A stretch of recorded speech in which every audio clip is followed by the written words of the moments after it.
সকলকে আমার আনন্দিত জয়গুরু। ঠাকুর বলেন, শুধু তাকে অনুসরণ করলেই হয় না, তাকে অনুকরণ করতে হয়। কেন পরমপূজ্যপাদ শ্রী শ্রী আচার্যদেব এই কথাগুলো বললেন? প্রাতে পার্থনান্তে আচার্যদেব বড় নাটমণ্ডপে পঠিত ৬৭ গ্রন্থের ৯২৪ নম্বর বাণীর ব্যাখ্যা সূত্রে বলেছেন, ঠাকুরের কাছে কথা উঠেছে। একজন বলছে ঠাকুর যেমন বলেন তেমন করতে হয়।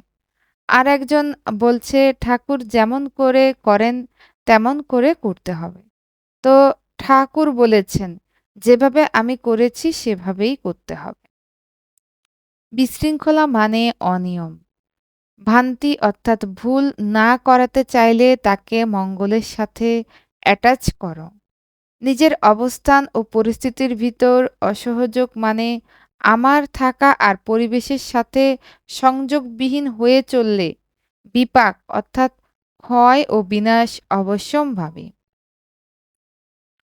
গল্পে আছে, রামলীলার সীতাহরণ পর্যন্ত দেখে চলে এলে তো অসৎ এর পরিণতি কি হয় বোঝা যাবে না। প্রসঙ্গান্তরে বলছেন, সহযোগী সৃষ্টি না করলে বোঝা যায় সে কেবল নিজের স্বার্থে কাজ করছে।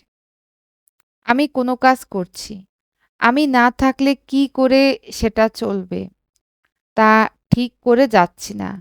আমি না থাকলে হাহাকার পড়ে যাবে, এটা হলে আমার করাই হচ্ছে না। এই যে বাণী পাঠ করেন তরুণদা পাল, তরুণদা না থাকলে মুকুলদা সিট। এখন যদি দুজনেই না থাকেন তখন কে করবে? আমি ভেবে দেখেছি স্বপন মণ্ডল আর গোবিন্দ বিশ্বাস পারবে। আমি কয়েকজনকে ট্রাই করে দেখেছি। উনাকে আমাকে ইঙ্গিত করে ট্রাই করে দেখলাম, উনার গলাটা এই রকম কাঁপে হাত দিয়ে কাঁপানোর অবস্থা দেখিয়ে। হিন্দি পাঠকের অনুপস্থিতিতে কয়েকদিন হিন্দিতে বাণী পাঠ করেন ডাক্তার কুমার মাধু। তাই বললেন, মধুবদা ভালোই পাঠ করেন। আজকের পঠিত সত্য অনুসরণের বাণীটি হলো, যে অনুভূতির খুব গল্প করে অথচ তার লক্ষণ প্রকাশ পায় না, তার গল্পগুলো কল্পনা মাত্র বা আড়ম্বর। বলেছেন দুটো শব্দ আছে, কল্পনা আর আড়ম্বর।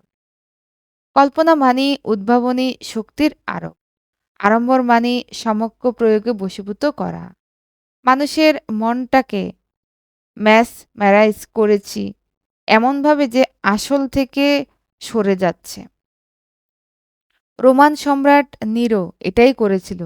নিজের অসাফল্য অপদার্থকে ঢাকতে, প্রজা বিদ্রোহকে স্তিমিত করতে নানা অনুষ্ঠানের সূচনা করে হইচই করে নাগরিকদের মাতিয়ে দিল।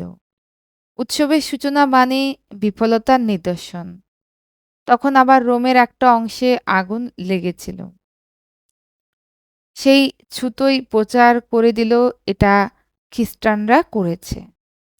তাদের অত্যাচার করতে লাগলো, বাঘের মুখে ফেলে দেওয়া ইত্যাদি। আর এই অত্যাচারের ফল স্বরূপই খ্রিস্টানদের প্রচার বৃদ্ধি পাও। নেতারা নিজেদের অসফলতা ঢাকতে, নাগরিকদের ভুলিয়ে রাখতে এই অনুষ্ঠানেরই আমদানি করে থাকে। আর একটি কাহিনী বলেছেন, ২ দিন আগে একজন বলছে সে কোনো একটা মন্দিরে গেছে, সেখানে দারোয়ান তার সাথে খারাপ ব্যবহার করেছে। এটা সে সেখানে ঋত্বিককে জানিয়েছে, আবার এখানে বলার জন্য এসেছে। আমি শুনে ঝন্টুদাকে সাহাকে বললাম, দেখ কি বলছেন, ওনার সাথে কথা বলো।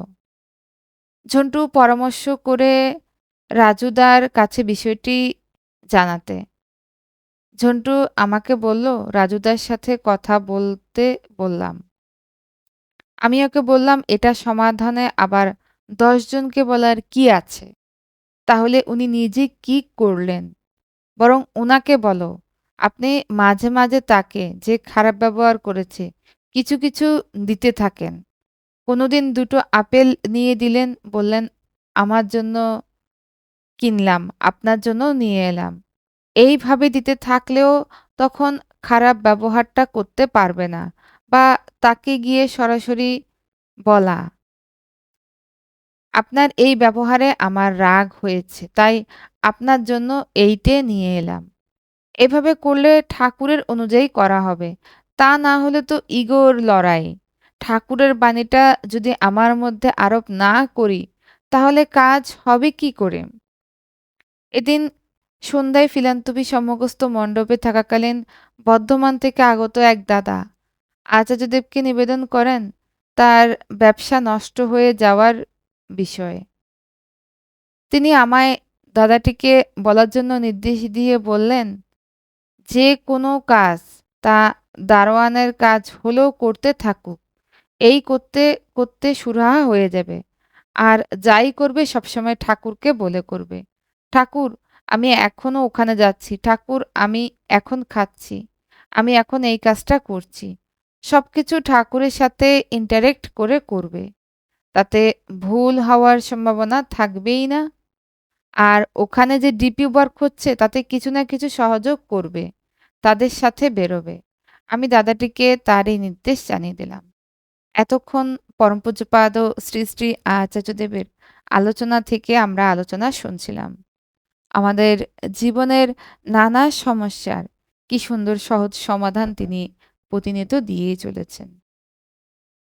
প্রত্যেকের মঙ্গল কামনা করি প্রিয় পরমের আতুল চরণে।